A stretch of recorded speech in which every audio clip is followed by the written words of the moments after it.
So for example number 61, you're asked to find the intersection or the approximate intersection of e to the 3x equals 12. You can graph each individual equation in y1 and y2 in the calculator.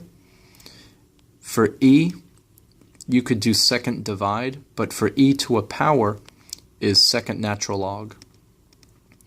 If I want to just plug values in for the equation to approximate where f of x is 12, then I would do second trace enter, and then I'd put the corresponding x values, 0.6, 0.7, 0.8, 0.9, and 1 in, and then get the corresponding f of x values. Or I could just do it all on the home screen.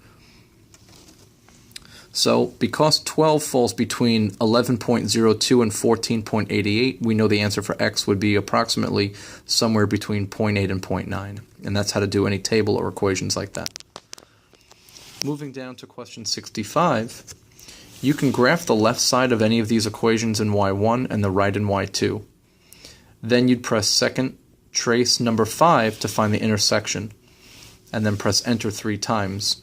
If you can't see where it intersects, then you're going to have to zoom out, which is zoom number 3, enter. So algebraically, here's how I would solve question number 65. 2 to the 3x equals 50. So I would take the log of both sides.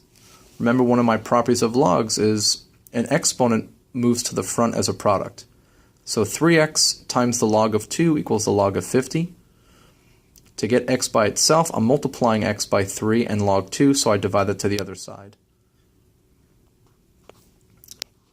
If this were a natural log equation, so if my question were, say, the natural log of e to the 3x equals 50, well, then I would just take the natural log instead of the log, since it's e-based. So I would take the natural log of both sides, 3x would move to the front, and since the natural log of e is 1, the natural log of 50 equals 3x, and I would just divide by 3. And all you have to do is type that number into your calculator, but the equation that you're looking for is right here. So the answer would be the log of 50 divided by 3 times the log of 2, and you should get that x answer. For some of the harder level questions, I like to rewrite them as exponentials when they're simple to solve, like 79. The natural log, remember, is based in e. All log equations are base 10 unless they have a base of 2, 4a, which is like that little number beside the letter g. So the natural log of x equals negative 3 is the same thing as saying exponentially e to the negative third power is x. Because remember, my base when there's nothing there for a natural log is e. That's my answer, that's my exponent. So e to the negative third is x.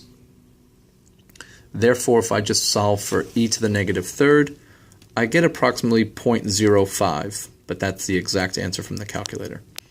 The next equation is the natural log of e of 4x is 2.1.